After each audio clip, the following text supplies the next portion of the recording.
السلام علیکم ناظرین کرام، آج ہم اس دن کی بات کرنے والے ہیں جس دن کا وعدہ اللہ تعالیٰ نے ہر انسان سے کیا ہے۔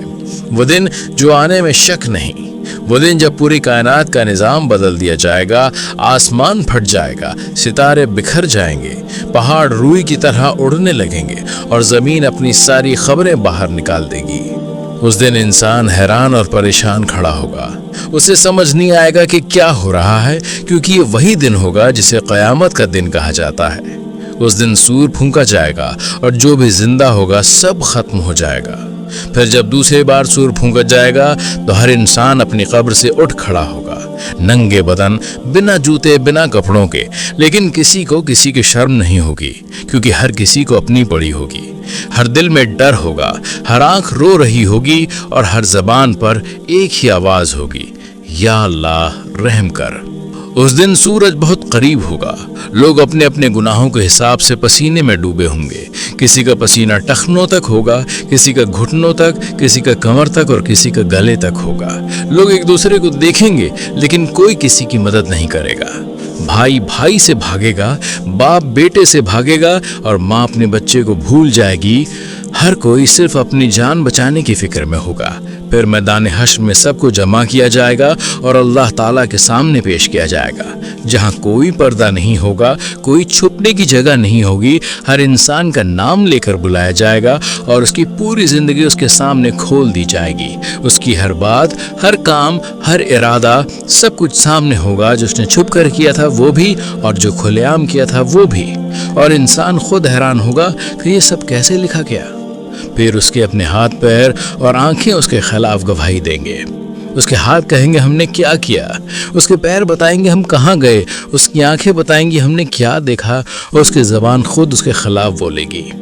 اس دن کوئی جھوٹ نہیں چلے گا، کوئی بہانہ کام نہیں آئے گا۔ پھر اعمال کا ترازو لگایا جائے گا، ایک طرف نیکیاں ہوں گی اور دوسری طرف گناہ۔ اگر نیکیاں بھاری ہوں گی تو انسان کامیاب ہوگا اور جنت کی طرف جائے گا، جہاں ہمیشہ کی خوشیاں ہوں گی، جہاں نہ کوئی درد ہوگا، نہ کوئی بیماری، نہ کوئی ڈر ہوگا۔ وہاں کی ایک چھوٹی سی نعمت بھی دنیا کی ہر چیز سے بہتر ہوگی، اور اگر گناہ بھاری ہو گئے تو انسان ناکام ہوگا اور جہنم میں ڈالا جائے گا، جہاں کی آگ بہت سخت ہوگی، جہاں انسان جلے گا، چلائے گا، لیکن نہ موت آئے گی کہ اسے چھٹکارا ملے اور نہ کوئی اس کی مدد کرے گا۔ وہ پکارے گا، ہائے ہمارے رب، ہمیں واپس بھیج دے تاکہ ہم نیک کام کر سکیں، لیکن جواب ملے گا کہ اب وقت ختم ہو چکا ہے۔ دنیا امتحان کی جگہ تھی اور اب نتیجے کا دن ہے، اس لیے ناظرین کرام ابھی بھی وقت ہے، اپنے آپ کو بدل لو، نماز کو اپنی زندگی کا حصہ بنا لو، قرآن کو اپنا ساتھی بنا لو، گناہوں سے سچی دل سے توبہ کر لو، اپنے ماں باپ کی خدمت کرو، غریبوں کی مدد کرو، اپنے دل کو صاف کرو، نفرت، جلن اور گھمنڈ کو نکال دو، کیونکہ یہی چیزیں انسان کو برباد کر دیتی ہیں۔ اور یاد رکھو، موت کبھی بھی آ سکتی ہے، نہ عمر دیکھتی ہے نہ حالت، جب آتی ہے تو سب کچھ ختم کر دیتی ہے۔ اس لیے آج یہ فیصلہ کر لو کہ تمہیں کس راستے پر چلنا ہے، کیونکہ قیامت کا دن حق ہے اور اس دن ہر انسان کو اپنے اعمال کا حساب دینا ہوگا، اور کامیاب وہی ہوگا جس نے آج اللہ کی بات مان لی اور اپنی زندگی کو اس کے حکم کے مطابق بنا لیا، اور ناکام وہی ہوگا جس نے اس دنیا کی چکا چوند میں آ کر اپنی آخرت کو بھلا دیا۔ اس لیے اٹھو، سنبھلو اور اپنے رب کی طرف لوٹ آؤ، اس سے پہلے کہ بہت دیر ہو جائے، کیونکہ جب وہ دن آ جائے گا تو صرف پچھتاوا ہوگا اور کچھ بھی انسان کے کام نہیں آئے گا، اور وہ کہے گا اے کاش میں اپنی زندگی میں کچھ اچھا کر لیتا، لیکن اس وقت یہ افسوس اسے کوئی فائدہ نہیں دے گا۔